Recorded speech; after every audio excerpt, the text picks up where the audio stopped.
Wait lang, inom na akong tubig guys. Ako ba yung latang mga kapatid? Isang mapagpalang gabi po sa atin. Start na tayo or ano pa? Start na po ba or ano? Gusto niyo pa magpatugtog ng last song?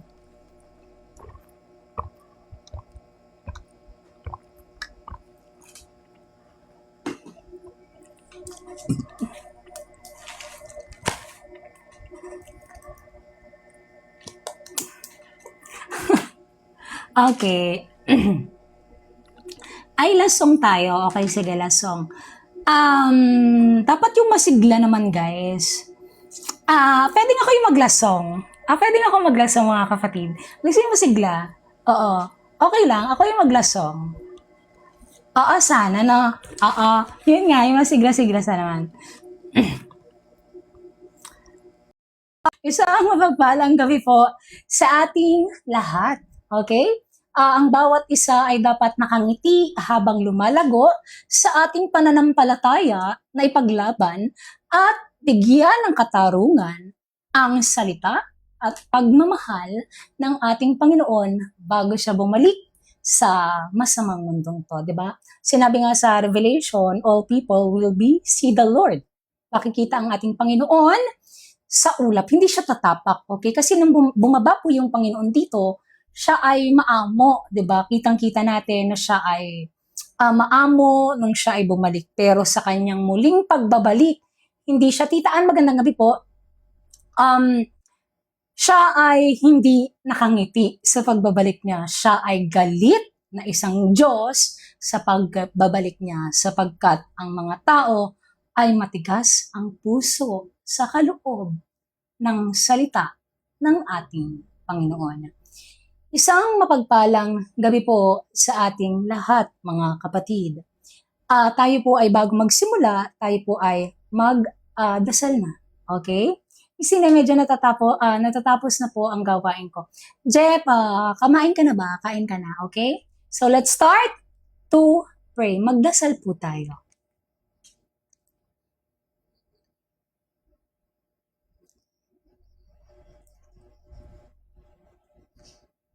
Panginoong Hesus, aming dakilang Diyos, aming tagapagligtas, Diyos ng lahat ng Diyos. Maraming salamat po sa araw na ito na ipinagkaloob nyo sa amin para kami pagsama-samahin, malaman ang iyong kalubusang salita, Panginoon. Maraming salamat po sa inyong biyaya na para malaman namin ang kaloob niyo, Panginoon. Nagpapasalamat po kami, Panginoong Hesus Kristo, sapagkat lagi kayong nandyan nakagabay sa amin sa bawat araw para panatilihin kami matatag at nasa inyo kaming presensya na inyong kaloob. Dahil po ay laganap ang kasamaan na nangyayari sa mundong ito. Panginoong Hesus Kristo, kayo ang laging tapat at mananatiling tapat.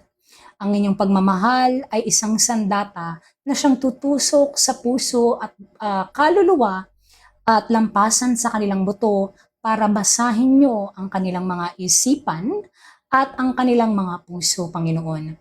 Dito ay malalangtad kung ano at sino sila sa inyo, Panginoon. Kami nagpapasalamat sa bawat araw sapagkat ang bawat isa ay ginagamit mo sa kanilang kakayahan para pabalikin ang mga tao sa inyo, Panginoon.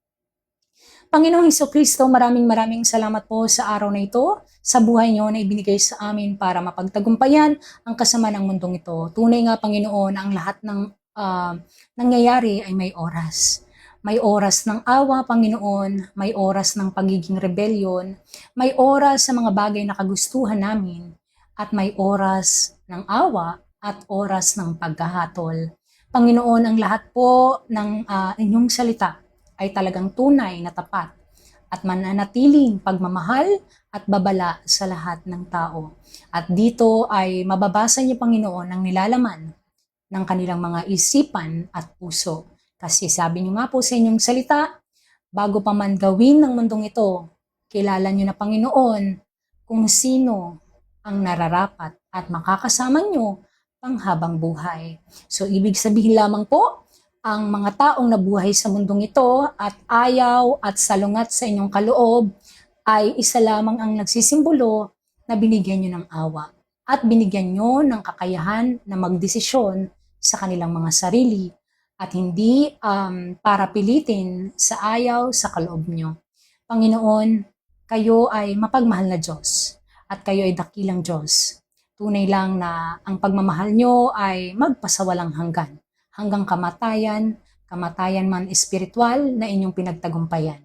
Kami nagpapasalamat, Panginoon, sa bawat araw, sapagkat kami kinaawaan nyo at hindi napapabilang para maparusahan sa kasamaan ng mundong ito. Maraming salamat po, Panginoong Hesukristo. Nawa po ay maging successful ang araw ng live na ito. Gabayan ang inyong mga elect sa bawat araw, panatilihing matatag ang kanilang mga pananampalataya, at laging magpapakumbaba sa inyo, Panginoon. Ang lahat ng ito ay tataas namin sa inyong pangalan, aming dakilang tagapagligtas, Hesukristo. Maraming salamat po. At nawa po ay maging maayos at hipuin niyo palagi ang puso ng mga taong matigas pa rin sa inyong salita. Sapagkat ang mundong ito, ang mga kagustuhan ng mga tao sa mundong ito ay maglalaho. Pero ni isang tuldok, talata sa inyong salita, kailanman ay hindi maglalaho. Maraming salamat po, Panginoong Hesukristo. Ang lahat ng biyaya, pagpapala at ang lahat ng kaawaan ay sa inyo lamang po. In the name of the Father, the Son, and the Holy Spirit, one true living God. Amen. Sa mga nanay, tatay, tito, tita, ate, kuya, mga kapatid, tayo po ay magsimula na sa ating topic ngayong gabi, okay? Ang ating topic is Revelation chapter 16, verse 1 to 10, okay? ESV ang ating gagamitin na version ngayong gabi. Sinabi dito about the 7 bowls of God's wrath, okay? Kung mababasa natin sa Book of Revelation, may tinalakay doon ng Panginoon that ni-reveal kay John by what? Carried by the Spirit. So, the one who can prophesy is the one who have the Spirit. Then telling to us that all of in the book of Revelation ay nangyayari sa dalawang pamamaraan, spiritual at physical, na nakikita natin ngayon sa bawat araw, at ito ay nangyayari dahil sa galit ng Panginoon sa lahat ng tao, gaya ng ginawa niya sa panahon ng Exodus sa Ehipto. Magsimula po tayo, mga kapatid. God's wrath, okay, ito ay galit ng Panginoon, mga kapatid, na talagang gigil siya sa henerasyong ito. Dalawa po, ang galit ng Panginoon dito, the 7 bowls of God's wrath, ay physical at spiritual. Okay? May pinakahuling darating na galit ang Diyos, at ito ay yung pagsusunog niya sa mundo. Pakinggan po natin. Revelation chapter 16, verse 1 to 10. Then I heard a loud voice. Sino yung nakarinig? John. From the temple, telling the 7 angels, what is the temple na tinatalakay dito sa Book of Revelation na nasa Revelation chapter 11. Anong templo ang tinatalakay? Kasi napag-aralan na natin to. Dito, mga kapatid, anong sabi doon? I heard a loud voice coming from the temple. Okay, yes, temple of God. May tinalakay tayo dito about Revelation 11. Awan ko kung nandito ka na noon, Jeff. Parang wala ka pa ata dito dati noon. Ano yung templo? Okay? Na tinatalakay dito, which is part of 2 witnesses. Mga kapatid, next. Okay guys, feeling ko kailangan natin mag-revelation ulit. Okay, kailangan natin ulit mag-revelation. So, the temple of the saint, okay. Yes, ito ay spiritual houses ng mga saint ng Panginoon. Okay? Ito ay yung templo ng saint ng Panginoon. Okay? So ito ay nanggagaling saan? Sa ating mga saint ng Diyos. Amen. A spiritual build houses coming from the living God. And a loud voice, sabi doon, telling the 7 angels who have the 7 bowls wrath of God. Pakinggan nyo. Go and pour out on the earth the 7 bowls wrath of God. Kung maaalala natin, ang wrath ay galit o plagues. 'Di ba? Ito ay sakuna o salot na ibinibigay ng Panginoon sa mga tao sa mundo, gaya ng ginawa niya sa panahon ng Ehipto. Okay? But in this time, sa Egypt ang Egypt kasi is nation, 'di ba? Yun ay nation na kinasusuklaman noon ng Panginoon kasi ayaw pakawalan ni Pero ang mga tao ng Diyos. Galit siya sa nation before, pero ngayon sa mundo. Ganon siya, ganon ang ating Diyos na buhay, nakasuklam-suklam na nakikita natin sa kasamaan ng mundo ngayon. The 10 plagues of Egypt. Amen. At titingnan at babasahin natin, tatalakayin natin, alam mo yun, bubusisiin natin ang bawat salita at hihimay-himayin natin kung ano ang galit na ginagawa ng Panginoon na kitang-kita ng ating dalawang mata and unfolding to us. Pakinggan niyo po, Revelation chapter 16 verse 2, pour out the 7 bowls wrath of God. So the first angel went and poured out his bowl on the earth. And the harmful, painful sores came upon the people who bore the mark of the beast and worship its image. What is the mark of the beast?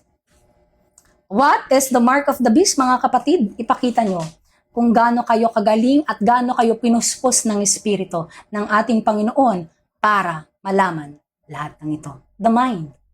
Amen. Siya ay mark of the beast because it is unaligned to the will of Christ. That people who bore of mark of the beast, anong nararamdaman nila? Gaya ng ipinaramdam ng Panginoon sa Exodus. Tingnan nyo.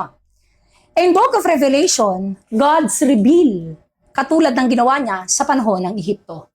God's described this literal wrath on earth by physical and spiritual that people crisis right now. In Book of Exodus 9, chapter 8, verse 11, where God afflicted the Egyptian people who opposed the will of Christ. Basahin natin. Exodus 9, 8, 11. Ito yung naranasan ng mga tao kung bakit sila depressed, nagpapakamatay, sinisisi, binablasphemy ang Panginoon. Even a person na naniniwala sa Diyos, pero simba ngayon, di ba? Pero walang ibang ginawa kundi lahat ng evilness sa kanilang buhay. Maniwala kayo, evil will not depart from your house. Pakinggan nyo. And the Lord said to Moses and Aaron, take hands of soot from the kiln and let Moses throw them in the air sight of Pharaoh. It shall become fine dust over all the land of Egypt and become boils, di ba? Anong sabi doon? Boils, breaking out of source of man and beast. Beast is what?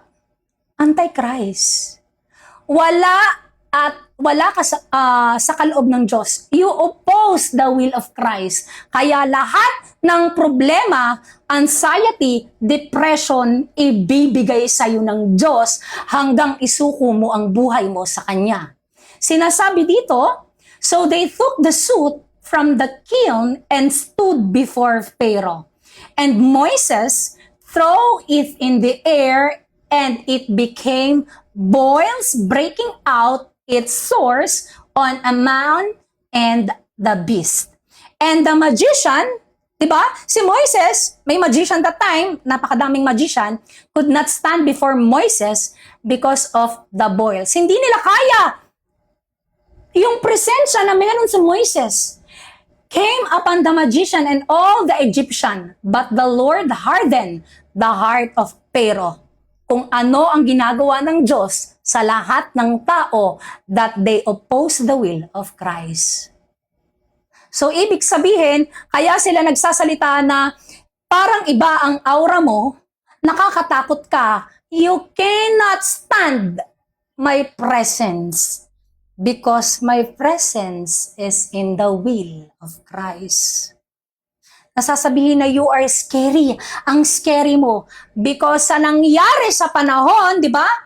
Hindi nila kaya yung presensya na meron si Moises na biyaya ng Panginoon at lahat ng magician o nagtuturo na wala sa kaloob ng Diyos ay natatakot. Di ba? The boils came upon the magician and upon all Egyptian.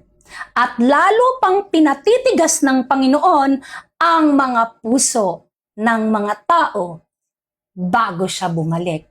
Book Revelation chapter 16 verse 2. The people who belong to this world opposes the will of Christ.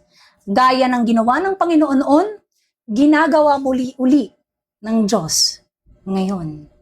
Exodus chapter 9, verse 8, 11. Magpatuloy po tayo. Ano ang sabi dito? Diba? Anong sabi doon? Painful sore. Diba? Hindi mo kayang makatatag sa isang tao na may Diyos. Hindi mo kayang tumatag sa presensya niya. Katulad ng presensya na meron si Moises noon sa Panginoon. Natatakot kang pakinggan ang lumalabas sa dila niya. Kaya ang mangyayari dyan, the boils, okay, the sores upon the people who have the mark of the beast, lahat ng paghihirap, maniwala ka, the great tribulation, ipaparanas sa inyo ng Panginoon. Okay? Lahat ng tao na wala sa kaloob ng Diyos, uutik-utikin ng Panginoon ang buhay ng bawat isa. Okay? Talagang pahihirapan niya ng pahihirapan hanggang isuko nila ang buhay nila sa Panginoon.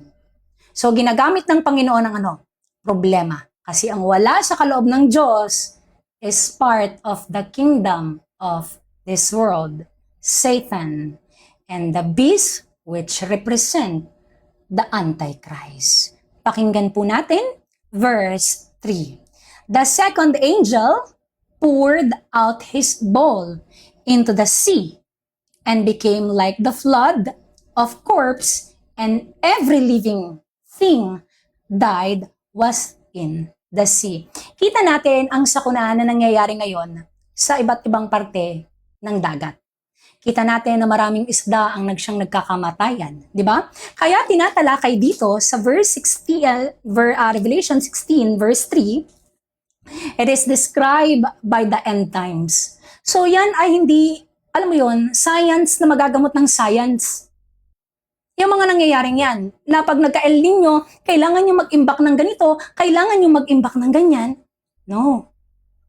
Ang lahat ng yan ay hindi kayang pigilan ng tao. Kasi kailangang mangyari yan. Kasi ang Diyos ay pabalik na. Kailangan mong ibigay ngayon ang iyong buhay para sa Panginoon. Okay? Ngayon, sinasabihan tayo, ang lahat ng nangyayaring yan, yung mga sorry, Michael. Okay po, sorry guys, wait lang po ha. Okay, so magpatuloy tayo. So, yung anong sabi doon? The water become a blood.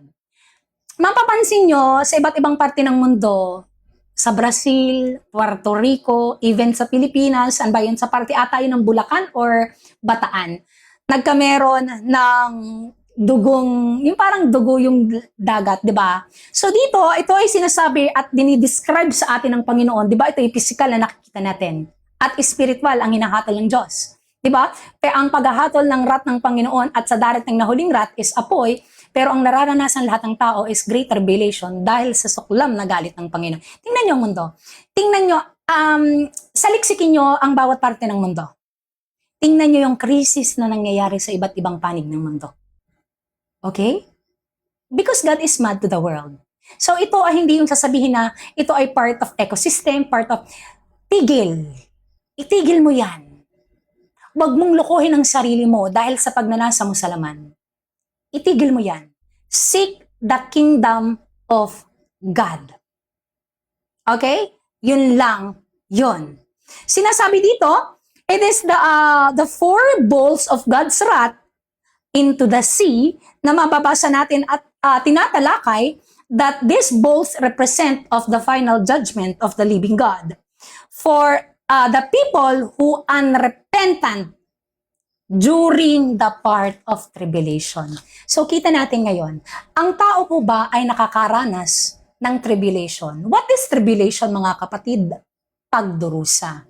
Ang totoo po bang anak ng Panginoon ay nakakaranas ng tribulation? Yes, tayo yun. Tayong mga tapat sa Diyos ngayon na tumatalikod sa kasamaan ng ating laman, tayo ay nakakaranas ng pagdurusa. Pinapersecute tayo ng mga taong bilong sa mundong ito.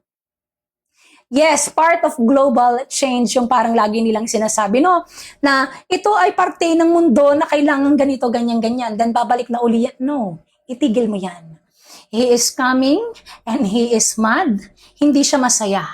Kaya ngayon, kung ayaw mong makita ang Diyos na may takot ka kasi alam mo meron kang unrepentance na kasalanan, kung gusto mo siyang makita na excited ka, kung gusto mong makita na wala kang tinatago sa iyong puso, ibigay mo ngayon ang iyong buhay sa Kanya. Kasi kapag nakadating ang Diyos, at alam mo yon, alam ng Panginoon ang tinatago ng puso ng bawat isa. Alam niya ang motibo, ang intensyon, alam niya lahat. Maniwala kayo guys, wala tayo talagang pwedeng itago sa Diyos, alam niya lahat. Okay? Kaya nga sinasabi sa atin ng Panginoon, ang lahat ng nangyayarang ito ay huwag kang mag-focus sa mundo. Alam niyo po ba ang nagpasama sa tao? Alam niyo po ba yung lalong nagpasama sa mundo? Social media. I mean, entertainment. Entertainment. Yan ang lalong nagpasama sa tao. Nakakapanood kayo ng mga ganitong teleserye, mga ganitong ganyan. Alam mo yon, ginawang deceitful ng malala, sobra ang puso ng tao. Kaya kitang-kita natin ngayon ang nangyayari kung paano ang krisis, di ba? Mahina sa ganito, mahina sa ganyan. Kitang-kita natin ang krisis ng mundo. At ito ay nangyari sa panahon din ng Exodus. Pakinggan nyo. In Exodus, this is the first plague. Okay? Yung pagdugo. Kita nyo yung binanggit o nabasa nyo o napanood nyo sa Superbook, yung ang ilog yun, no? Yung sapa doon ay naging dugo. No? Yung pinakita ni Moises kay Pero. Pero tinatalakay dito, anong sabi doon? That is the first plague brought upon Egypt, which serve as a judgment against the false god and the people hard-hearted oppression. Talaga ang sagalit ng Panginoon kay Pero, sagalit ng Panginoon sa Egypt. Sinabi niya kay Moises, pag hindi ka paniwalaan, alam naman ng Diyos na hindi talaga siya paniniwalaan. Binigyan lang siya ng way ng Panginoon na binigyan ng babala. Alam ng Diyos na si Pero ay hindi bibigay. Kasi alam niya ang future eh. Pero binigyan niya ng babala si Pero, hindi isa, hindi dalawa, kundi 3. At binigyan niya ng 10 salot. Diba? So dito, matatalakay natin kung paano binigyan ng Panginoon ng babala ang mga tao sa panahon ng Exodus at sa panahon ngayon. Pakinggan nyo ha. Exodus, basahin natin guys. 7 ESV. 19:21, okay? 19:21. Sabi dito, and the Lord said to Moses, say to Aaron, take your staff and stretch out your hand over the waters of the Egypt. Anong sabi? Stretch your, wait lang, nasa yan? Stretch out your hand the waters of the Egypt. Meron siyang tungkod. Diba? May tungkod nun si Moises. At say to Aaron, take your staff, stretch out your hand over the waters of Egypt, over the rivers, their canals, their ponds, and all their pools of water, so that they may become blood, and there shall be blood through all the land of Egypt, even the vessels of the wood in the vessel of stone. Sabi ng Panginoon kay Moises, say to Aaron, 'di ba? Na ito yung hawak-hawak mo ay iganon mo sa sapa para ang lahat ng nandun sa ponds, ang lahat sa pool at lahat ng nasasakupan ng tubig nila. Lahat nandun ang pagkain lahat nandun ang biyaya. 'Di ba? Hindi lang sa mga hayop na nakikita at nakakain natin, kundi pati sa mga hayop na nasa sapa, nasa dagat. Ngayon, binigyan ng ano sabi ng Panginoon? Gawin mo yan. Now, kitang-kita natin, Sir Engineer, magandang gabi. Kitang-kita natin kung ano yung nangyayari ngayon. In part of Puerto Rico, part of Brazil, alam niyo yung mahabang dagat sa Brazil? Ano bang tawag doon? The Canal? Ano ba yon? Yung kanal sa Brazil. I-search niyo yon. Nung yun ay ginawang dugo ng Panginoon. Kailan pa yon? 2023 pa ata. Amazon River. Jeff, salamat. Yun ay ginawang ng Panginoon na. So, yun ay parte ng lugs. Kasi noon, ang Panginoon na hindi pa bumababa. So, ang mga tao, syempre, walang darating na parang Moises, ganyan, walang darating na ganyan. Ang Panginoon ang dumating. Nasa New Testament na tayo. So, anong kailangan mo? Salita. Hindi na tayo katulad ng panahon ni Moises na may magpapakita ng himala na ganyan. Ito na ang himala. Oh, ito na ang himala. Ito ang himala. Salita na. Ito na, nandito na lahat. Isa sa buhay at kikilalanin na lang ng tao, ito. Kasi hindi na kayo, alam mo yon, makakakita pa ng another Moises na gagawin yan. Kasi binibigyan na nga tayo lahat ng babala kung babasahin mo ang kanyang salita. Kaya sinasabi dito, Moises and Aaron did as the Lord commanded. Verse 20, in the sight of Pharaoh, and then in the sight of his servant, he lifted up the stop of the stroke. Yung tungkod, okay? The stroke on water, the water in the Nile. And all the water in the Nile turned into blood. Gaya ng nangyari sa iba't ibang parte ng Pilipinas. Parte yan ng salot ng Diyos. Maniwala kayo. Pag sinabi ng Panginoon ang tao sa pagbabalik niya ay hindi handa. Maniwala kayo. Pag sinabi ng Diyos na siya ay darating at ang mga taong napakadaming tao ay hindi handa. Bakit? Linis nila ang kanilang mga laman. Pero tayo ay hindi parte sa kanila. Tayo ay mahal ng Diyos. Kaya nga tayo ay binibigyan ng buhay ng Panginoon. Hindi niya tayo pinahihirapan. Hindi niya tayo sinasaktan. Tayo ay dinidisiplina ng ating Panginoon para itama ang masama nating paglayaw sa kasamaan ng mundong ito. Sinabi dito, and the fish in the Nile died. And the Nile stunk so that that Egyptian could not drink the water from the Nile. Unang salot po yun, di ba? But the magician of the Egypt, there was a blood throughout all the land of Egypt. But the magician of Egypt did the same by their secret art. So ito na yun. Guys, sa panahon natin, ang mga magician ay hindi po katulad ng magician na nagbabalasa, okay? A magician is also a person who can read the word of God, but they oppress the will be done. Kung sa panahon ni Moises, di ba? Ginamit ang Panginoon si Moises para sabihin ang kanyang salita, ang kanyang hatol. Anong akala nyo? Ang mga taong na nagtuturo at wala sa kaloob ng Diyos ay magician po. Yan ang tatandaan nyo. Ang magician ay hindi yung nagbabalasa ng maraming baraha. May ano dito sa ilong, yung ganon, okay? At may donkey na naglalaro-laro na, ay, I'm a magician. Ganon. Hindi po ganon. Okay? Ang magician ngayon ay mga taong ang lumalabas sa kanilang dila ay salita ng Diyos, pero galit sa kaloob ng Diyos. Okay? So yan, kinokopya ng magician kung ano yung kaloob ng Panginoon sa propeta ng Diyos. Okay? Katulad dito, diba? But the magician of Egypt did the same by their secret arts. Ginaya nila si Moises. Ano ang sabi dito? So, pero heart remain hardened. So, kung kaya nga nating magturo, di ba? At alam mo yon, sa salita ng Diyos, marami ring tao ang kayang dayain yan.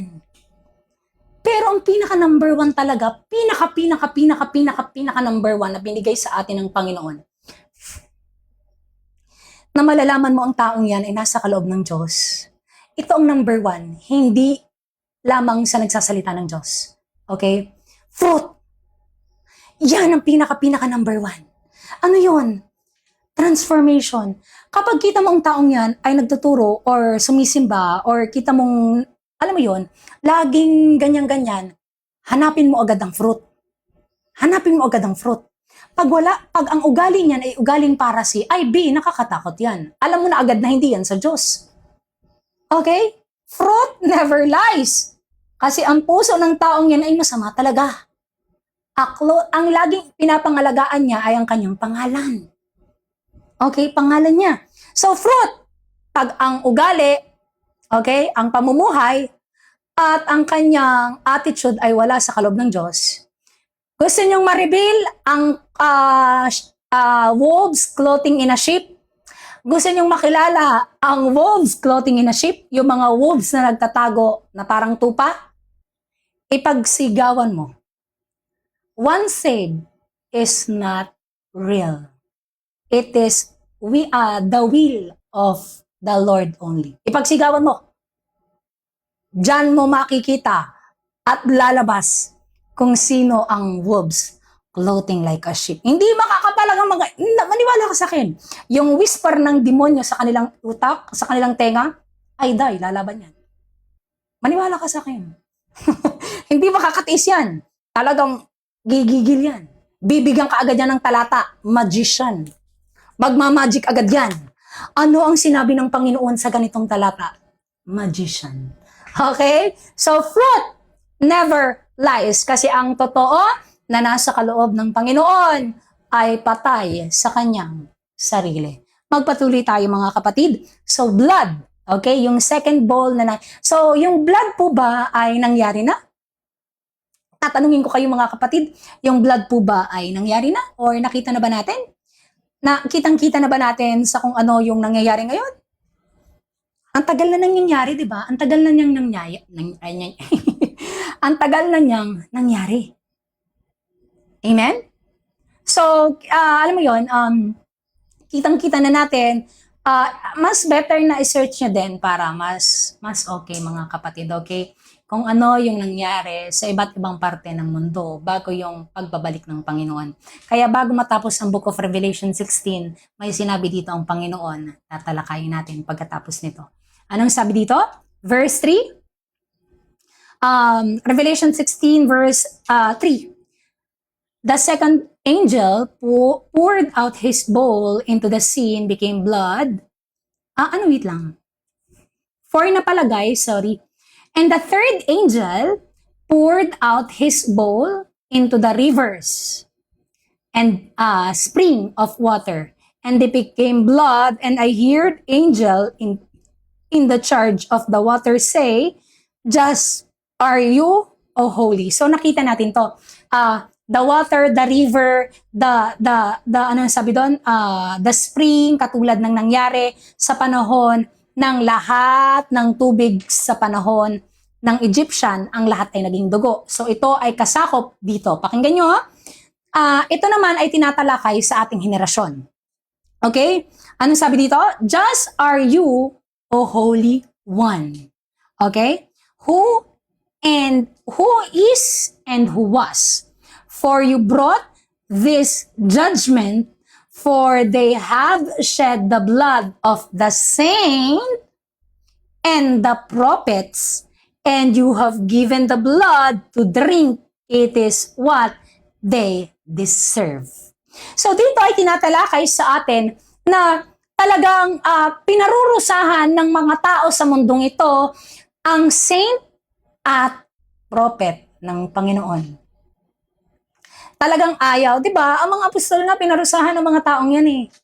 Naniniwala kayo? Di ba crucify nga nila? Okay? So nire-refresh lang ulit tayo ng Panginoon.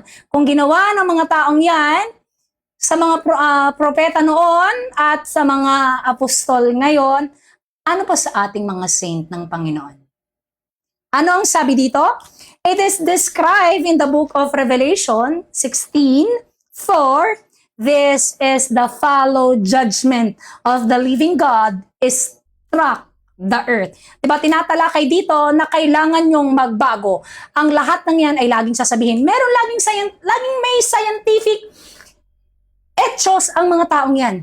Laging sasabihin na, it is a global warming that produces itself, that comes of the Universal Studio, that comes of NASA, and Stephen Harrison and scientific of universe that comes of the dinosaur.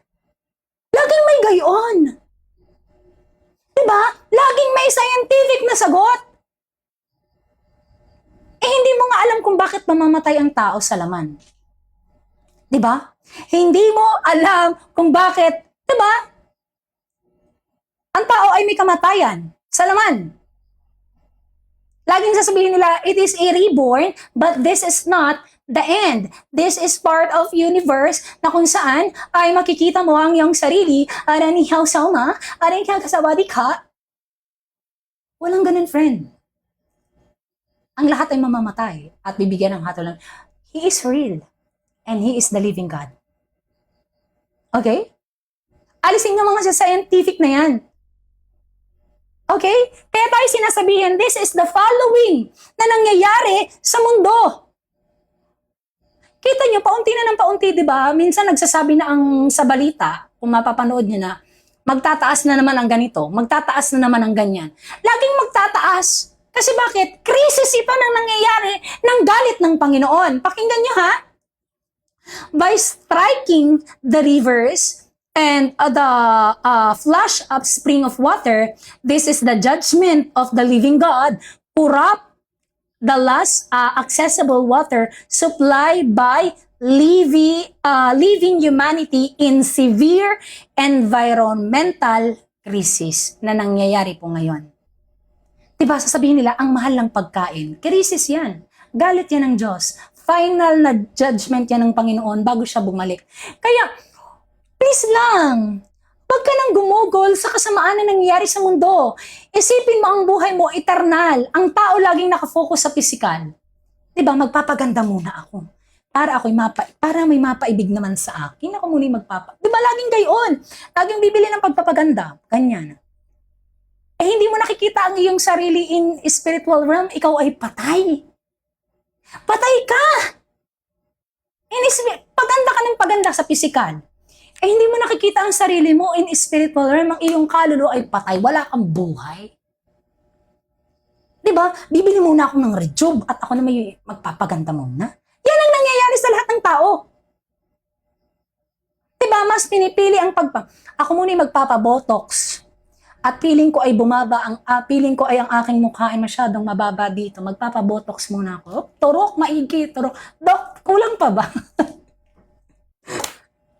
Ito ang tao. Iniisip ang pagpapaganda ng pisikal, pero ang puso pinaganda mo. Diba? Dok, kulang pa. Gusto ko pa dito sa kabila. Turok pa dyan, turok. Diba? Hindi mo alam, patay ka espiritual. Kaya yung crisis na nangyayari sa mundo, di ba? Ang tao ay may unforgiveness na nangyayari dahil pag nag-away-away. Di ba? Sasabihin, mahal na ang bilihin, mahal na ang ganito, dagdag pa kayo. Di ba?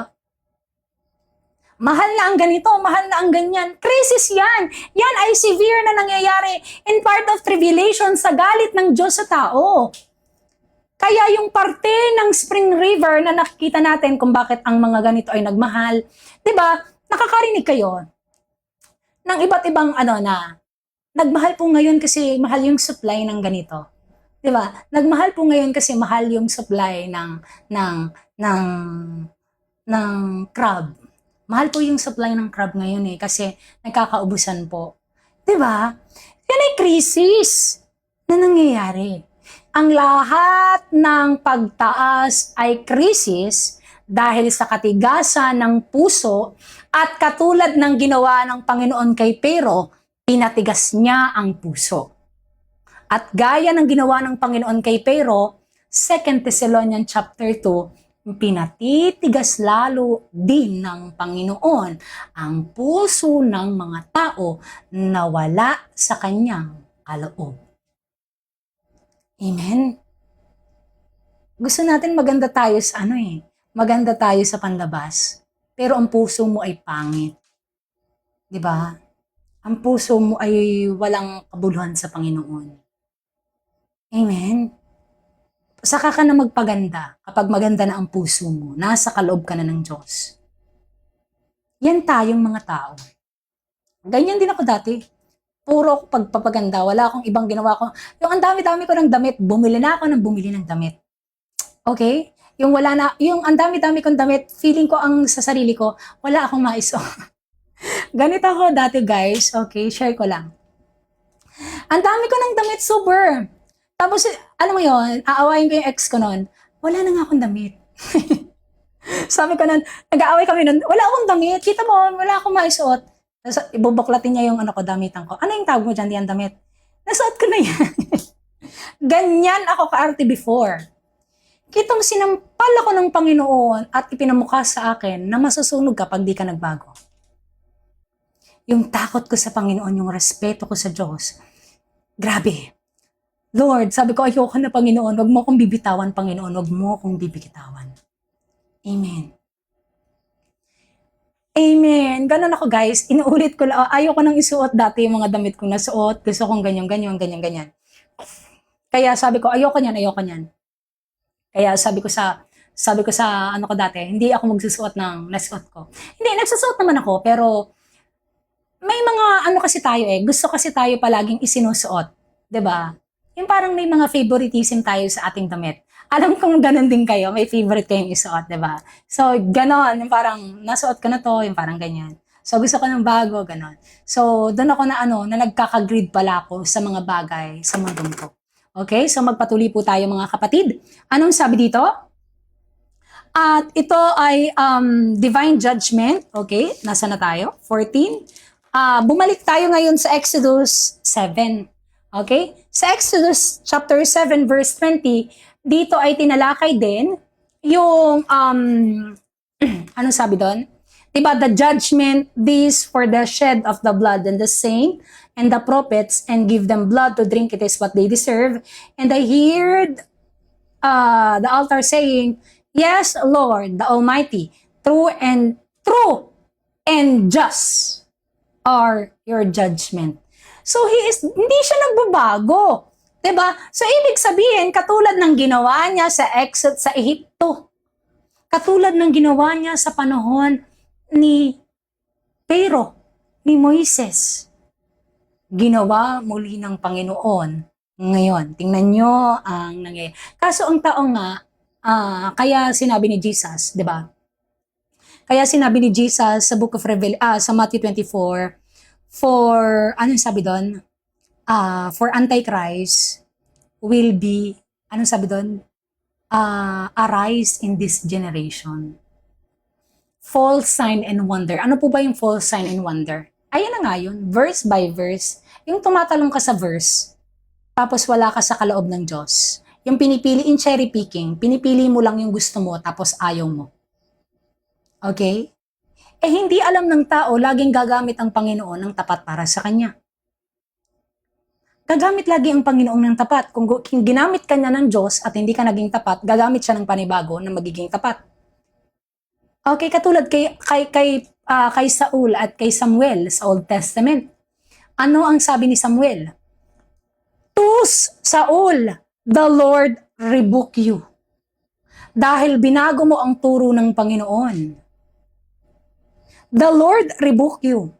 You oppress the will of Christ. The will of God. Sinalungat mo sa iyong kagustuhan at hindi sa kagustuhan ng Diyos. 'Di ba? Tinawag ng Panginoon nun si Saul in 1 Samuel. Mababasa natin 'to. Ngayon, dahil si Saul ay alam mo nagka-pride, kinakain talaga ng pride, okay? Kinakain ng kasakiman. Ayan na 'yung nangyari. In 2 Peter chapter 2 verse 1 to 5, sinabi muli ng Panginoon, nung panahon ng Old Testament, may mga taong tumalikod sa Diyos na kasamahan natin. At ngayon, bago bumalik yung Panginoong Hesukristo, may mga taong sumalungat muli sa kagustuhan ng Diyos. Sobrang dami. At ito na yon, people pleaser. Okay? Ang pagpi-please sa mga laman ng tao. And this, what we said, they become idolatry. Naging Diyos mo yung taong yan. Kasi hindi mo inalam ang kaloob ng Diyos. Amen? Amen. So mga kapatid, magpatuloy tayo. Ano sabi dito? Verse 20. Sorry. Ayun, yung sa Exodus 20, Moses and Aaron commanded the Lord, diba, na sabihin ito kay Pero, na balaan si Pero na pag hindi siya naniwala, ganyan, ganto. Kaso si Pero ay may mga kaibigan na magician, pinagtawanan lang siya. At anong ginawa? Ayan na yun. Tag dito, lalong pinatigas ng Diyos ang puso ni Pero. Okay? So verse 8, Revelation 16, verse 8, the fourth angel poured out his bowl on the sun, and it was allowed to scorch people with the fire. They were scorched by the fire, heat, and they cursed the name of God who had the power of these plagues. Salot, they did not repent and give Him glory. So sa madaling salita mga kapatid, ito ay both physical at spiritual. Okay? Yung scorched sun ay hindi lamang po sa nararanasan natin sa balat. Okay? Kasi ito ay inihahalin tulad also, but physical, also a physical and spiritual agony, mirroring the suffering that carries from the ignoring spiritual truth and defying to God. Humanity often relies on technology or modern advance to solve ecological environment crisis, and this the Lord gave to them. They harden the heart, the people who belong to this world. So, kita natin, di ba, lagi nilang sinasabi na ito ay parte ng, alam mo yon, ng El Nino. Sino ang nakaano nito? Sino ang nakakapanood sa balita ngayon? El Nino. Okay? Walang supply ng tubig. Sobrang init. So ito ay parte ng paghahatol ng Panginoon. This is physical and spiritual agony na nararanasan ng mga tao because people ignoring the spiritual truth sa kaloob ng Panginoon. They only rely, the people of this world rely only technology. Kuya Kim, magbabalita tayo ngayon sa ito ang weather natin ngayon mga kapatid. Oo? At ano ang masabi natin dito sa weather natin ngayon? Kuya Kim, no? Makikita natin dito sa dakong hilaga na masyadong malakas ang hibagat. So kitang-kita po natin dito na masyado siyang malaki, masyado siyang malakas. So kitang-kita natin na hinihila ang maliit na bagyo sa paparteng hilaga at siyang timog na papunta doon. At nito ay makikita natin ang siyang kalakasan ng paghahatol ng Diyos sa lahat ng tao. Diba? Diyan nakarely. Sinabi ng Panginoon sa Matthew 16, pag umaraw, wait lang, basahin natin. Basahin natin, tingnan nyo ha, yung hatol ng Panginoon. Sila ay nakarely sa mga nangyayari na hindi nila napapansin. Tingnan nyo ha.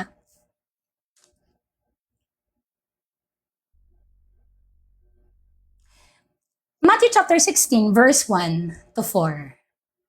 The Pharisee and Sadducees demand the sign. Sadducees is mga taong hindi naniniwala sa resurrection.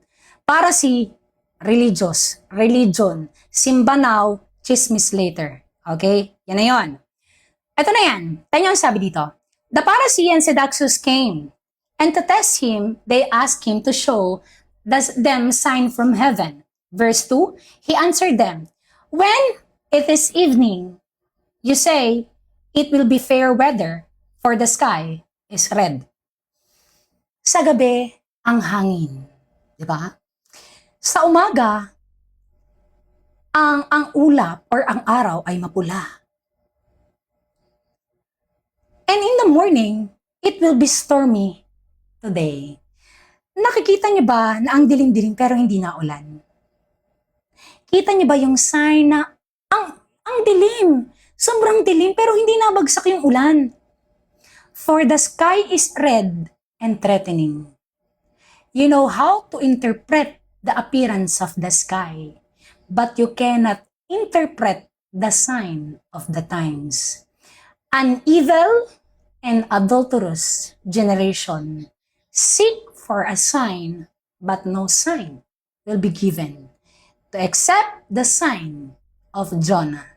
So he left them and departed. Tingnan nyo, ang henerasyon. Kaya nilang mag-interpret. El Nino. Kaya nyo mag-interpret ng ang gabi ay fair weather, mahangin, maayos, may peace, masaya. Anong sabi ng Diyos? Hindi mo alam. May? Okay. Anong sabi? Okay na po? Gawin na tayo?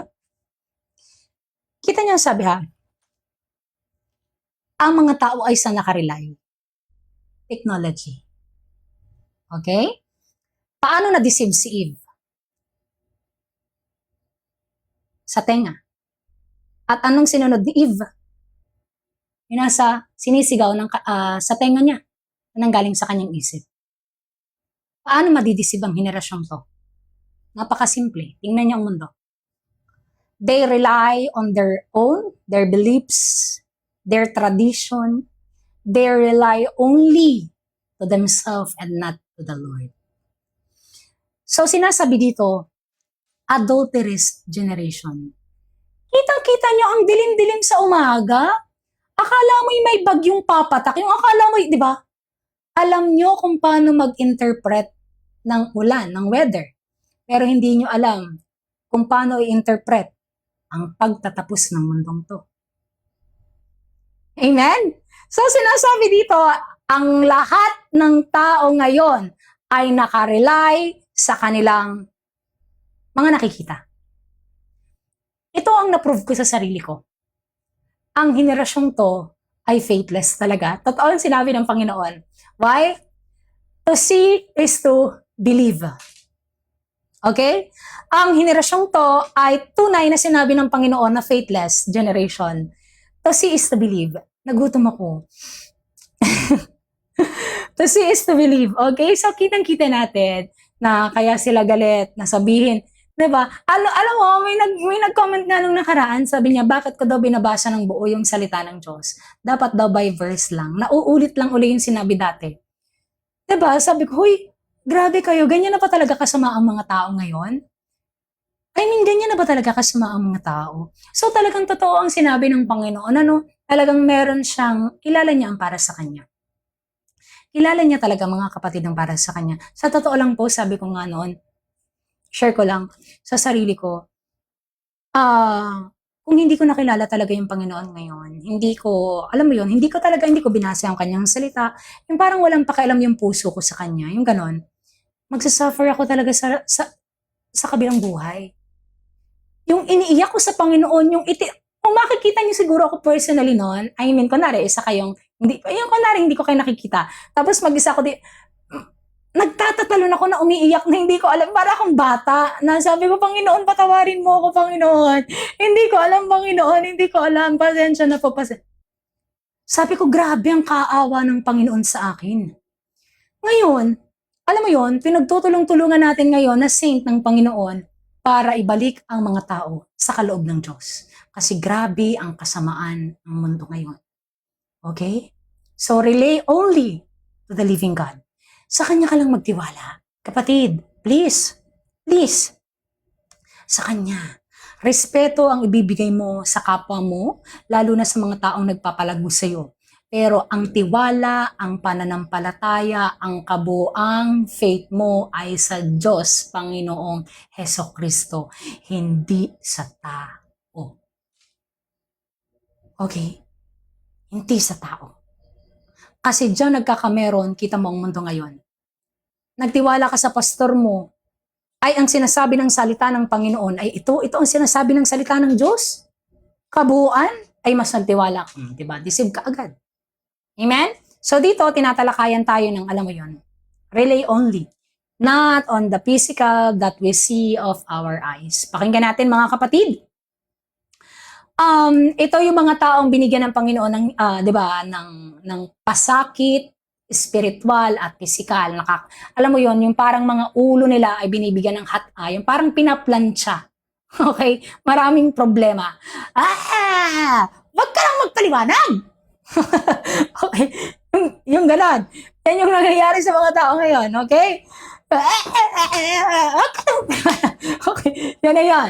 So, kitang-kita natin ang nangyayari ngayon sa mundo.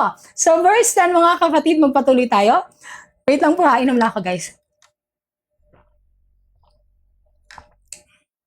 So, magpatuloy tayo guys. Verse 10, okay?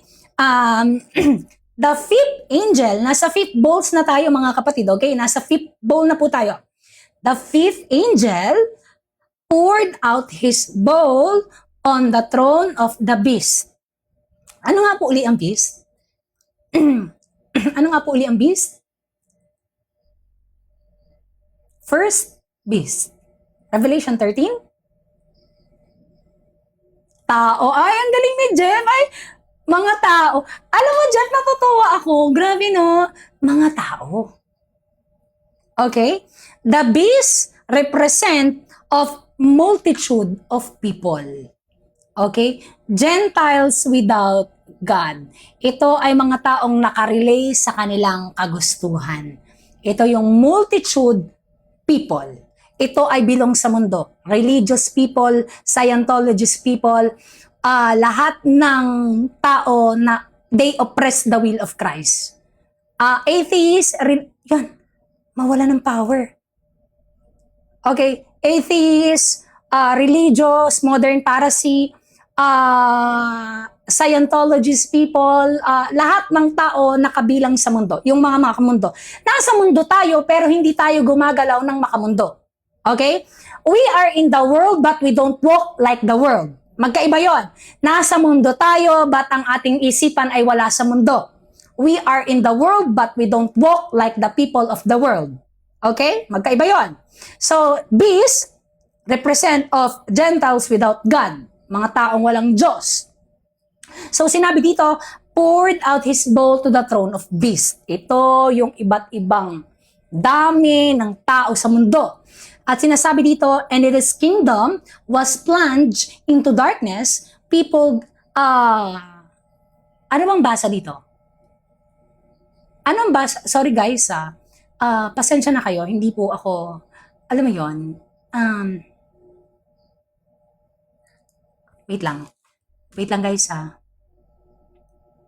wait lang po ha, may isi-search lang ako.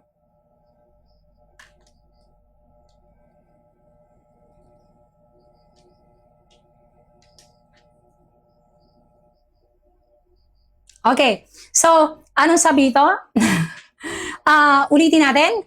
The fifth angel out his bowl, verse 10, of the beast and his kingdom was plunged into darkness. People gnawed their tongues and anguish, verse 11, and cursed the God of heaven for their pain and sores. They did not repent or their deeds. Ito ang nararanasan ng tao, physical, spiritual.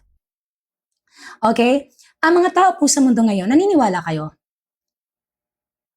Mag-search kayo ngayon sa TikTok. Mag-search kayo, mamaya, after ng live natin.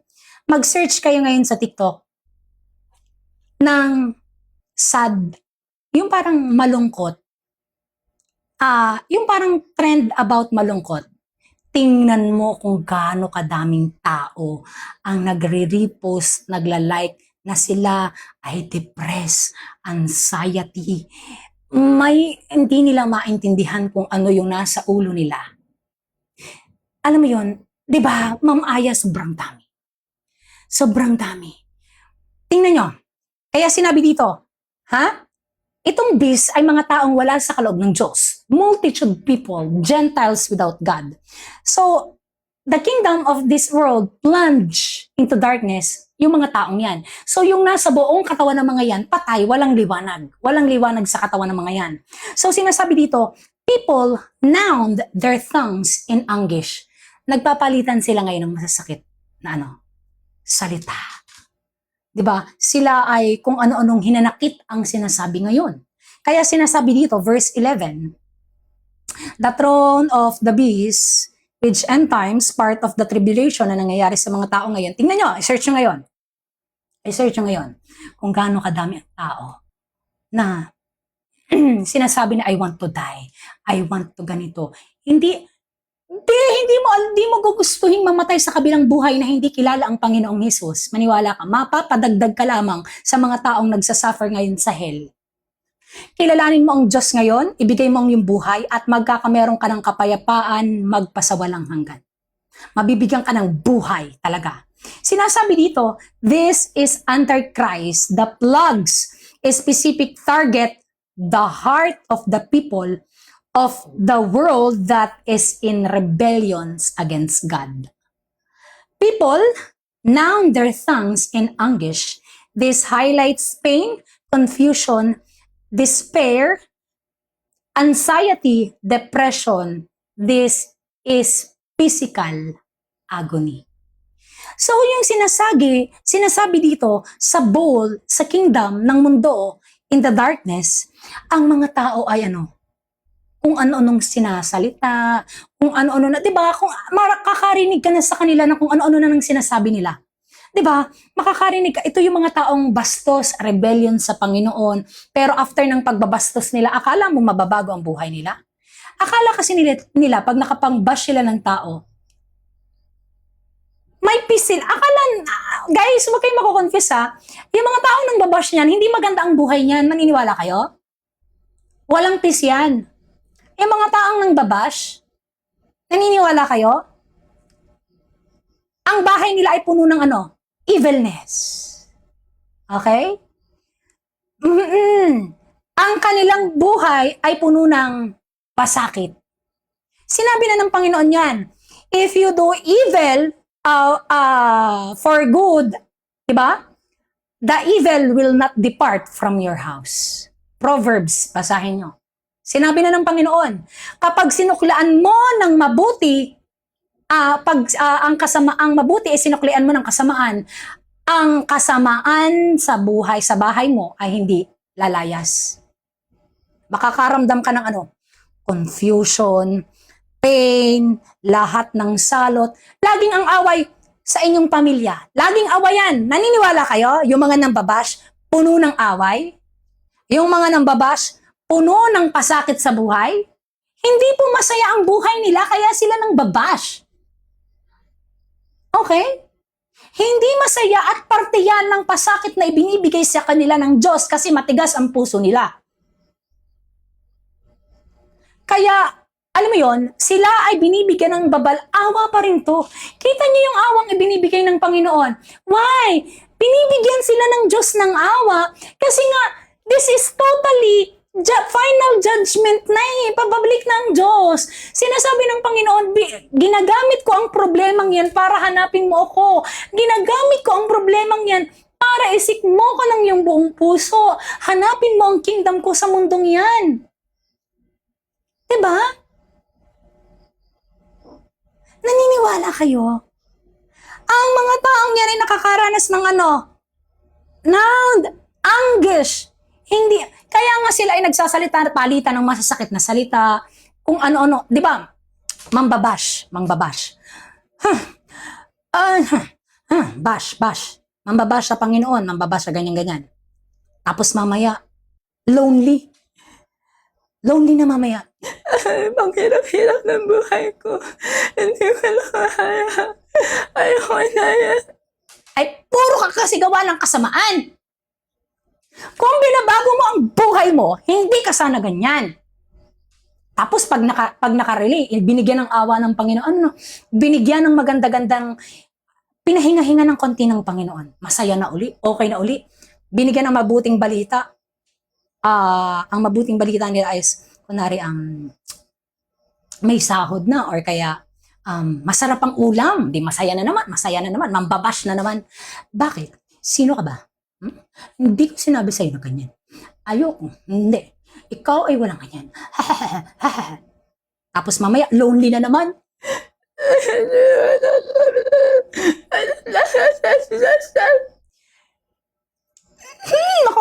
Nakakagigil. Ang kasamaan na hindi lalayo sa iyong tahanan kung hindi ka magbabagong hiprokit ka. Magbago ka, kaya ka puno ng confusion, depression, hanapin mo ang kingdom ng Panginoon.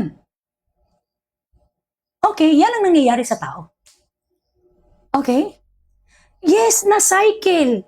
Diba? Hindi sila makaalis sa ganyang sitwasyon. Masaya, tapos hindi na naman. Masaya, tapos gano'n na naman. Iyak. Cycle mo na yan, B. Ikaw na ang magpapahirap sa buhay mo. Sinabihan ka na ang Diyos, ang daan, ang Panginoong Hesus, hindi simbahan, hindi tradisyon, ang salita niya. Kingdom. Diba? Yes, ito na yung Sir Angel, kawawa talaga. Alam mo yung kawawa kasi dito, yung mga taong nasa laylayan. Dito ako naawa sa mga taong nasa laylayan. Kaya sinabi ng Panginoon sa sa Hosea, my people is destroyed by lack of knowledge. Bakit sila destroy? Bakit sila magsasuffer sa kabilang buhay? By lack of knowledge. Wisdom. Why? They don't want wisdom. Sinabi yan sa Jeremiah at sinasabi pa rin ng Panginoon, ayaw nila ng wisdom galing sa Panginoon. Kaya ang salita ng Diyos ay mananatiling istorya, parable, itching sa kanilang mga tenga. Diba? My people is destroyed by lack of knowledge. Bakit ka destroy? Lack of knowledge.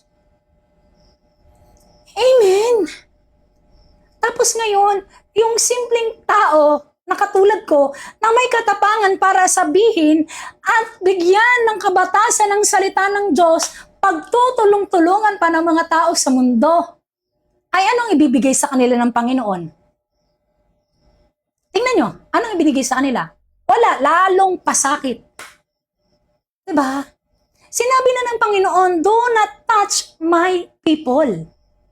Kasi pag tinouch nyo o hinawakan nyo, okay, ginalaw nyo ang aking mga tao, in your land, I will, anong sabi ng Panginoon? Aalisin ko ang biyaya ng pagkain sa inyo. O, tingnan nyo ang ating Pilipinas. Tingnan nyo ang Pilipinas. Diba?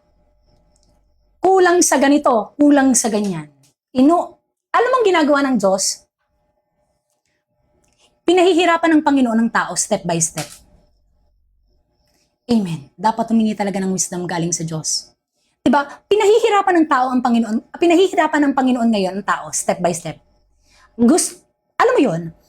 Sa problema, binibigyan niya slowly, yes. Pinahihirapan niya ang mga tao paunti-unti. Paunti-unti, talagang hanggang sa hindi mo alam kung anong gagawin mo, kung ang gagawin mo, hahanapin mo siya o magpapakamatay ka. Yan ang resulta ng free will.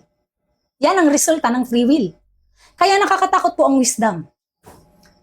Sa maling ginawa ni Eve at ni Adam, ito ang nangyari sa tao. Ito ang nangyari sa tao. Amen?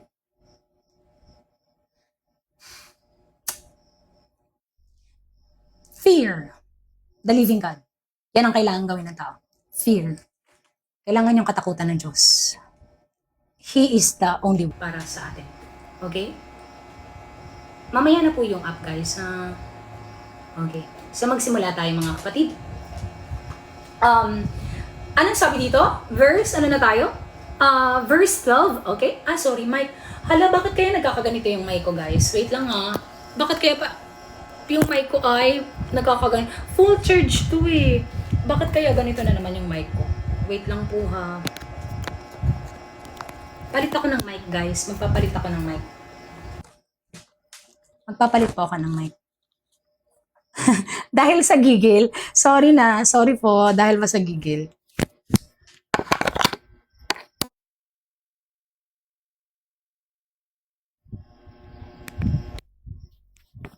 Nagpalit na ako ng mic, guys.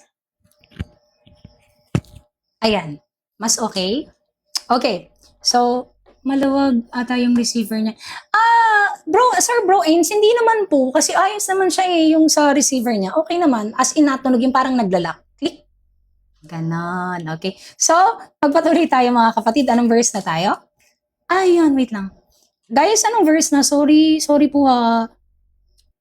12, verse 12. Verse 12 na po tayo. Tama ba? Okay, 12. Dito kayo magugulat, okay? Guys, magugulat kayo sa susunod na ating version. Sa susunod na verse. Pakinggan nyo ha, dito kayo magugulat. Verse 12. Ano sabi dito? The sixth angel poured out his bowl on the great river Euphrates, and its water was dried up to prepare the way for the kings from the east. Asa ng east? Parte ito ng ano? Asa ng Pilipinas? Parte ng east. Sa globe, na map, di ba? Now, sinabi doon, dried up water. Anong taon pa po na dried up water ang Euphrates? Tingnan natin. What year river of Euphrates dried up?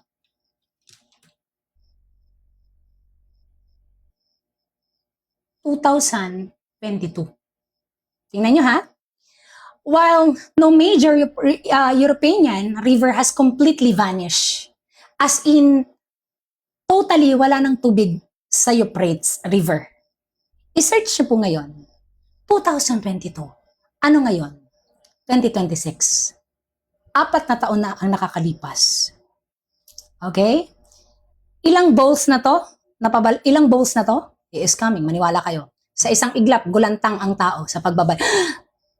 OMG! I am guilty. Ganyan ang mapapasabi ang mga tao. Hala, guilty ako, di ba? Maniwala kayo sa isang iglap, sa isang gabi. Sa isang iglap. Gulantang ang tao. Tingnan nyo ha, 2022 pa, totally dried up. Okay? Sinabi dito, prepare. Okay, pakinggan nyo ha. The Euphrates and its water was dried up to prepare the way for the kings from the east. And I saw coming out of the mouth of the dragon east. Parte ng ano? Ang Pilipinas ay parte ng ano? Sa globe map. East. Okay? Laban ito ni Satanas at ng Panginoon. Sa mga taong mapagpanggap at sa mga taong nasa kaloob ng Diyos. Okay? The king from the east. Basahin nyo Revelation chapter 1. Sinabi sa kasulatan, the Son of Man coming from the east. Coming from the Asia. Sorry, coming from the Asia. Ano sabi dito? Behold. Sorry. Ito. Revelation 1, verse 11, saying, I am Alpha and the Omega, the first and the last. What thou see write in the book and send into the churches which is in Asia. One of them is the Son of Man. The King is here. Part of His kingdom of God. Yan ang sinasabi ng tao kung bakit ang tao ay lack of knowledge. Destroyed by lack of knowledge, kayang-kayang dayain ng mga, alam mo yon, magician. Diba? Kayang-kayang dayain ng mga kung nabigyan ka lang ng magandang content ng content creator, ay talagang hanga ka naman. Ang galing mo naman! False sign and wonder is coming. Sa isang iglap. Sa isang iglap. Magsisisi ang mga tao. Tingnan niyo ang sabi. Prepare the way, and I saw verse 13, coming out of the mouth of the dragon, Satan, and the mouth of the beast, mga tao, and out of the mouth of false prophet, 3 unclean spirit frogs. Anong sabi? Ang turo nila ay galing sa unclean spirit. Kaya ang mga tao, hindi po lahat na may hawak ng salita ng Diyos ay galing sa Diyos. At tama. Hindi po porket ang lumalabas sa dila niyan. Kaya nga tayo binalaan ng Panginoon. 1 John chapter 4:6. Discern the spirit if it is from God or from the world. Paano mo madidiscern yun? Pagaling sa Diyos, ang piniplis ay ang Diyos. Pagaling sa mundo, ang piniplis ay tao. Tingnan mo kung gaano kadami. Tingnan mo kung gaano kadami ang piniplis. Unclean spirit frogs ang lumalabas sa dila ng mga taong yan. Andito sila. Ang dami nila. Battle of Armageddon. Pakinggan nyo. Kaya nga nila pinagtutulong-tulungan si Miss Tinay, ginawaan ng iba't ibang story. But I am boldness. Stand firm. Kasi by His will be done, I do not fear any man. Okay? Agawan ng kaluluwa. Yes, Ma'am Juliet. Agawan na to ng kaluluwa, guys. Kaya namin ginagawa to araw-araw. Okay? Talagang agawan to ng kaluluwa. Talagang hindi pwedeng hindi mapapasa amin yan. Amin yung kaluluwang yan. Hindi yan para sa iyo, Satanas. Satanas, ikaw ay salot Satanas. Okay? Anong sabi dito? 3 unclean spirit frogs. For they are demonic spirit, verse 14, performing sign who go abroad to the kings of the whole world to assemble them for the battle of the great day of Almighty. Nakikita niyo na po ba ang battle ng good at evil?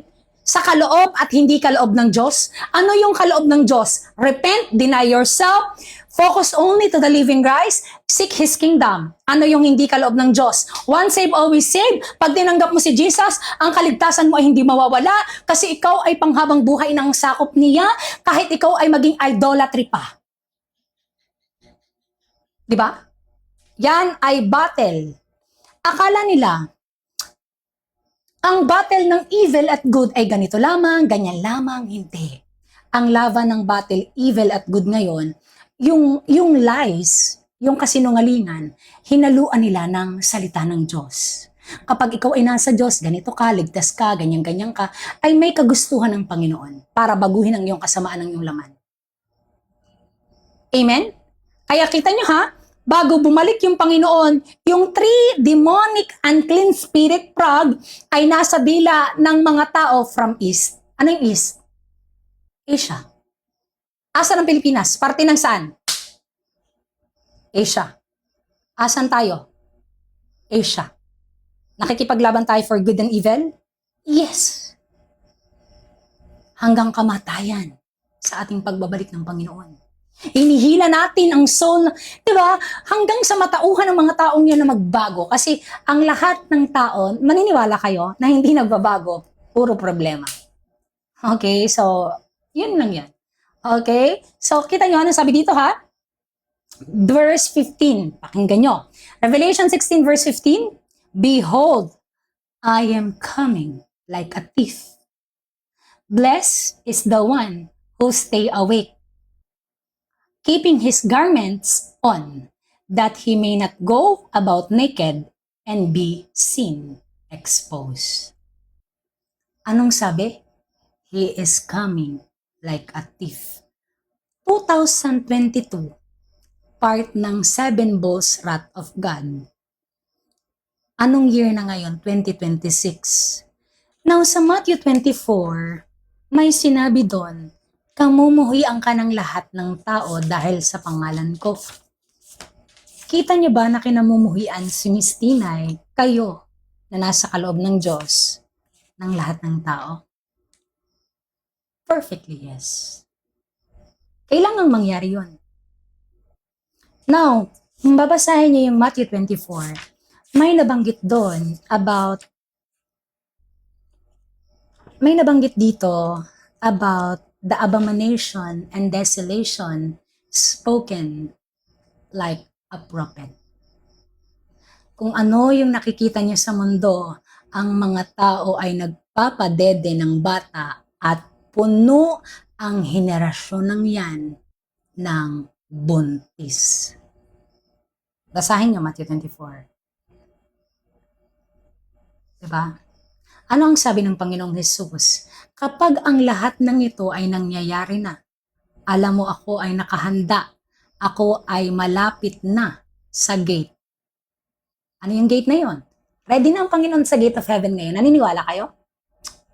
Nakaprepare na ang anghel ng Panginoon para kuhanin tayo? Naniniwala kayo? Okay? Naniniwala kayo? Nakahanda, ang Panginoon ay ready na. Kasi sa heaven, hindi nag-e-exist ang oras. Dito lamang.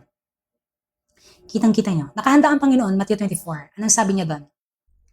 Anong sabi ng Panginoon sa Matthew 24? I am near at the very gate. So, ang paglahat ng ito ay nakikita mong nangyayari na, you know that God is near at the very gate. Isang gabi, maniwala kayo, lahat ng taong sumaksak sa kaloob ng Diyos, lahat ng taong nang bash, dyan, lahat ng taong nag-curse, lahat ng taong gumawa ng storya about me, they will be mourned. They will be mourned. Sinabi ng Panginoon, anong sabi ito? Blessed is the one who stay awake, gising. Hindi, gising ka spiritual. Handa ka. Katulad ng ginagawa natin, araw-araw tayong handa. Stay awake keeping his garment, spiritual garments. Dapat ikaw ay hindi expose ang iyong, hindi ka hubad. In spiritual realm, tayo ay may saplot na. Nilinis na tayo ng Diyos. In spiritual realm, hindi na tayo, alam mo yon, hindi na tayo naked, katulad ng nangyari ka na Adam at Eve before. Walang saplot. Sinaplotan tayo ng Panginoong Hesus spiritual. Okay? Kaya kita nyo ang sabi dito. Ang taong gising ay pinagpapala ng Diyos. Blessed is the one who stay awake nang ang kanyang kahubadan ay hindi ma-expose sa pagdarating niya. And they assemble them at the place that in Hebrew called Armageddon. Laban po ito, spiritual. Laban to spiritual. Hindi ito laban ng tao. Okay? Kaapo sa tao, tao sa tao. That's why I take all the sufferings because God, that is His wanted. That is the wanted of the Almighty Living God. Kaya kita nyo, hindi ako nakikipag-argue dyan kasi that is useless. Hindi yan yung way na binigay sa akin ng Diyos. Focus on His will be done. Okay? Nung ang Panginoong Hesus ay nasa mundo at sinakop ng Romano ang Jerusalem, never ever nakialam ang Panginoon. Nagpatuloy siya sa pag-preach ng kingdom of God. Nung binasya ko ng mga tao, kinamuhian tayo at sinabihang kulto, hindi kami gumante, wala kayong narinig na kahit na ano sa amin. Nagpapatuloy kami sa pag-share ng salita ng kingdom ng Panginoon. Behold, He is coming like a thief. Pakinggan po natin mga kapatid. The seven bowl of God. Verse 17, the seventh angel poured out his bowl into the air, And the loud voice came out of the temple from the throne, saying, "It is done." And there were flashes of lightning, rumblings, peals of thunder, and great earthquake, such there have never been since man was on earth. So great was that earthquake. The great city split, which is the Babylon, the world, at ito ay tinatalakay, the nation fell and the God remembered Babylon the Great, the world, to make her drain the cup of the wine of fury of his wrath. And the very island fled away to the mountains, were to be found, and great hailstone about 100 pounds each fell of the heathen people, and they cursed God in the plagues of the hail because of the plague was severe. Pakinggan nyo. When we say it is done, it is represent of cleansing people spiritual. Sino po yung nakapansin lately? Di ba nangyayari na to? Sino yung nakapansin dito lately? Na ang aga or tanghali or hapon, ang sobrang lakas ng hangin, wala namang bagyo. Tapos na to guys, He is coming. Binibigyan na lang ng Panginoon ng awa ang tao. He is coming. Hindi na to magtatagal, maniwala kayo. Pansin nyo nung mga nakaraan, ang lakas ng hangin, sobrang, di ba lalabas ka, ang lakas ng hangin na wala namang bagyo, wala namang kahit na, hindi naman umuulan, pero ang lakas ng hangin. Di ba? Tingnan nyo ang sabi ng Panginoon. It is done a symbolize of air cleansing his people in a spiritual realm where Satan previously held influence. Because Satan has a power on air. Ephesians chapter 2. Kaya nga disibang tao. Okay? But pansin nyo nung nalaganap ang salita ng Diyos, ang lahat ng ito, kailangan ng tao na makita, okay, ginamit ng Panginoon ang mga content creator kasi sikat sila sa mundong to. Ginamit nila yan para mapunta yung mga tao sa account ko, bisitahin, okay? Para makita nila about Kingdom of God. Ngayon, binigyan ng Panginoon ng desisyon ng mga tao sa puso. Kung ano yung dadalhin nila sa puso. So, kailangan ma-persecute, kailangan mangyari to. Okay? Tayo ang huling alas ng Panginoon bago siya bumalik. Sinabi dito, a loud voice from heavenly throne, the voice of the living God, declares it is done, making complete and God patient to the people of this world and total fulfillment of His righteous judgment against the ungodly, wicked people. Awa, wala silang pwedeng idahilan sa Panginoon na hindi nila narinig pag bumalik na yung Diyos. Wala silang sasabihin sa Panginoon na hindi sila handa, hindi sila ganito, sila ay parang nagkamali lang, Panginoon, patawarin mo ako. Patience ang binigay ng Diyos, pero hindi ka nagtiwala. Okay? So, sinabi sa Matthew 25, ang pagbabalik niya ay katulad ng isang 10 virgin. 5 ang handa at 5 ang hindi. Tingnan niyo ang tao. Naniniwala sa Diyos, pero dala-dala ang kanilang mga laman. Pakinggan natin. The action of flashes of lightning, thunder, worldwide, earthquake, occur. Pansin nyo sa isang gabi minsan, na parang wala namang ulan, wala namang kulog, pero yung mga lightning, yung ang lalaki. Diba? Ang lalaki. He is coming. He is coming. Talagang yung patient ng Panginoon ay sobra-sobra sa lahat ng tao. And this Babylon called the world, nation, di ba? The world is called Babylon, represent the total destruction of organized human rebellion against to God. The giant hailstorm represent the fall of the people, and they continue to blaspheme the living God. So giant hailstorm represent of the fall of the people, the fall and the fall away, the blasphemy of the people, yung bigat na ginawa nila sa Panginoon. And yung flashes ay nagre-represent, kitang-kita natin sa bawat gabi, kung paano babalik ang Panginoon. Kaya sinabi dito, behold, I am coming like a thief. Mga kapatid, isang mapagpalang gabi po muli sa ating lahat. Maraming salamat po ngayong gabi sa pagsama muli sa ating talakayan sa bawat araw. Ako ay nagpapasalamat ng buong puso sa ating Panginoon dahil nalaman natin to.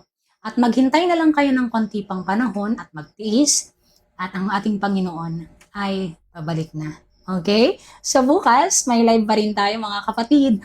Ma-enjoy pa natin ang ating pagsasama-sama sa bawat araw at panatilihin na ang lamp nyo ay maliwanag. Okay?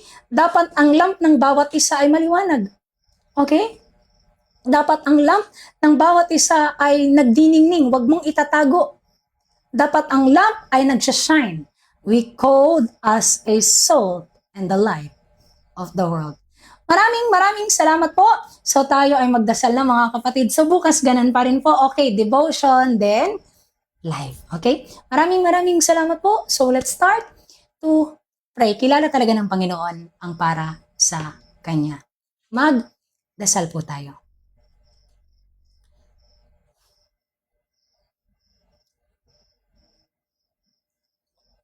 Panginoon, maraming salamat po sa araw na ito. Kami nagpapasalamat, Panginoong Diyos, Jesucristo, sa inyong pagmamahal sa lahat ng tao. Patunay lamang na ang pagmamahal nyo ay magpasawalang hanggan. Patunay lamang na ang inyong awa at ang inyong pagtsatsaga, ang inyong patience sa paghihintay para magbago ang tao at talikuran ng kasamaang mundong ito, ay ipinakita nyo, Panginoon, sapagkat may puso ang bawat isa na siyang magdidesisyon sa kaloob nyo o kaloob nila. Tunay nga, Panginoon, na nakakatakot ang free will na ibinigay niyo sa tao. Tunay nga, Panginoon, na siyang dapat kayong katakutan bilang respeto at pagmamahal sa inyo. Dahil fear is the beginning of wisdom. Nagpapasalamat kami, Panginoong Hesukristo, dakilang Diyos, sa araw na ito, sa bawat araw, at sa buhay ng mga kapatid namin, Panginoon, na nakafocus sa inyo. Ito pong ginagawa namin ay pagpapalakasan lamang sa bawat araw. Ito pong ginagawa namin ay pinapanatili lamang po namin matatag ang bawat isa. Pero ang lagi naming sinasabi ay mag-focus pa rin sa inyo pa rin tingin, Panginoon, at hindi sa kapwa-tao. Sapagkat ikaw, Diyos, ang siya lamang dadakilain, pero sinabi niyo nga rin po, Panginoon, irerespeto ang bawat isa at mamahalin. At lalo na ang government na nagtatrabaho sa inyo, Panginoon, ang mga taong nagtuturo ng kadikalaan niyo, Panginoon. Maraming salamat, Panginoong Hesukristo. Ang lahat ng papuri, biyaya ay pagpapasalamat lamang namin sa inyo, Panginoon. Kami ay magpapapuri, magpakailanman, at itataas ang iyong pangalan. Kayo ang siyang tunay na dakila, magpakailanman, Panginoon. Kami ay masaya at nagagalak sa inyong pagbabalik. Nawa po ay kaawaan niyo ang mundong ito bago kayo bumalik, Panginoon. Sapagkat hindi nila alam ang kanilang ginagawa. Panginoong Hesukristo, ang lahat ng biyaya, papuri, pagpapasalamat ay sa inyo lamang, dakilang Panginoon. Maraming salamat sa inyong awa at pagmamahal na ipinakita niyo sa amin. At ngayon ay sinasabi namin sa mga taong bulag sa mundong ito. Maraming salamat po. Ang lahat ng papuri, pagpapasalamat at ang lahat ng kadakilaan ay sa inyo lamang, aming Diyos, dakila Panginoong Hesukristo ng Nazaret. In the name of the Father, the Son, and the Holy Spirit, one living God. Amen. Maraming salamat po. So sa bawat araw, magsisilbi po si Miss Tini sa inyo at paglilingkuran kayo para malaman nyo yung kaloob, kagustuhan at lumago kayo sa inyong pananampalataya sa Panginoon na ang focus nyo ay hindi tao, hindi servant, kundi ang Panginoon. Hindi pastor, hindi content creator, hindi ako, kundi ang ating dakilang Diyos, Hesukristo lamang. Nawa ay lumago ang inyong pananampalataya at ang higit sa lahat, ang pagmamahal sa isa't isa. May the God of mercy, the God of peace will always be with us. Maraming salamat po at isang mapagpalang gabi po sa ating lahat. Good night and God bless po.